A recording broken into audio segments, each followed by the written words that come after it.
AV node to bundle of S and Purkinje fiber. Entire ventricles get contracted. And T wave is because of repolarization, relaxation of ventricles. So ventricles get relaxed. அப்போ atrium என்னவா act ஆயிட்டு இருக்காங்க, filling cavity act ஆயிட்டு இருக்காங்க. So 4 pulmonary veins ல இருந்து atrium-வை fill பண்ணிட்டு இருக்க blood from oxygenated blood get filled in left atrium.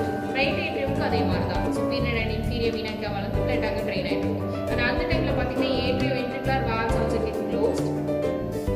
Okay, semilunar valve என்னதான் இருக்கு, closed cavity-ஆ தான் இருக்குது. ரொம்ப minute second ல. Okay, these 4 valves also get closed.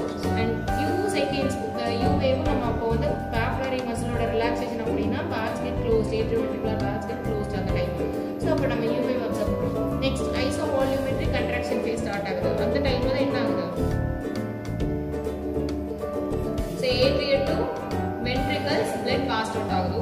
And அங்க LV cavity filling ஆ இருக்கு, filling ஆ இருக்கு. And LA to LV blood reach ஆன உடனே contraction gets slowly, volume overload ஆகுது, pressure increased ஆகுது. அப்போ contraction start ஆகும்போது rapid filling இருக்கு, slow filling இருக்கு. Okay, at isovolumetric relaxation phase. Correct ah? Please understand. LA cavity அப்போ filling ஆ act ஆயிட்டு இருக்கு.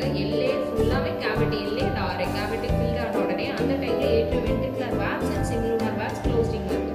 So again atrioventricular valve get open, blood from LA flowed to LV. அந்த டைம்ல தான் நம்ம isovolumetric contraction phase start ஆகுது. LV filling increased ஆகுது, pressure volume overload ஆகும்போது நமக்கு என்னவா இருக்குது, next atrioventricular valve closed ஆயிட்டு semilunar valve open ஆகும்போது அந்த time. Okay, then rapid contraction, rapid filling phase இருக்கு இல்லையா, அந்த டைம்ல தான் maximum 60% of volume from LV to RV to pure to எங்க semilunar valve மூலமா அந்தந்த lungs, pulmonary artery of lungs, aorta through the all over body or maximum blood passed out ஆகுது. Yes, correct ஆ? Next slow filling phase, slow balance இருக்கு ஒரு 20%. next தான் systolic volume and diastolic volume நம்ம பார்ப்போம். Okay, and இதுக்கு அப்புறம் relaxation நடக்குது. அப்போதான் isovolumetric relaxation phase நம்ம U wave observe பண்றோம். Okay, yes, ஒரு fraction of seconds-ல P wave, QRS, P wave and U wave. See P wave பாருங்க, first positive deflection. அப்போ எங்கிருந்து எங்க waves passed out ஆகுது, negative to positive deflection. And again negative to positive to RS.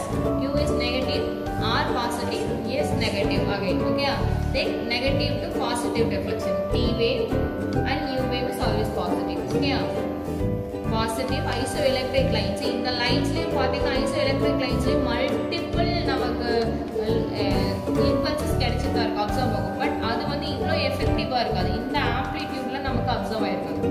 So amplitude பார்த்துட்டீங்கன்னா P வேவ்க்கு 0.3 so அந்த time ஸ்பீட்ல நமக்கு observe ஆகல. அதனால நம்ம அதை ஐசோஎலக்ட்ரிக் லைன் வச்சுருக்கோம். ஓகே, பிகாஸ் அங்கேயும் மல்டிபிள் ஆஃப் பீட்ஸ் நமக்கு அப்சர்வ் ஆகிட்டு தான் இருக்குன்னா நமக்கு அந்த பீக்ல அப்சர்வன்ஸ் கிடையாது. அதனால அது ஐசோஎலக்ட்ரிக் லைன் மென்ஷன் பண்றோம்.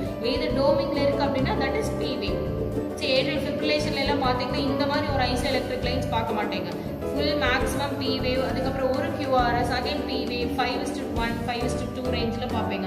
பிகாஸ் இந்த ஐசோஎலக்ட்ரிக் லைனே நமக்கு அப்சர்வ் ஆயிருக்காது. மேக்ஸிமம் P வேவ் இருக்கு ஏட்ரியல் ஃபிப்ரிலேஷன். ஃபிளட் டெஸ்ட்ல பாத்தீங்கன்னா ஷார்ட் டூத் அப்பியரன்ஸ்ல மல்டிபிள் P வேவ்ஸ் இருக்கும். பிகாஸ் இங்க வந்து நமக்கு எஃபெக்டிவான P வேவ் கிடைக்கல, அதனால அது ஐசோஎலக்ட்ரிக் லைன் மென்ஷன் பண்ணிடுறோம். QRS அப்படிதான். பட் இல்ல ரெக்கரண்டா நமக்கு கிடைச்சி waves observe ஆகுது அப்படின்னா அந்த isoelectric line நம்மளால பார்க்க முடியும். Okay, fine.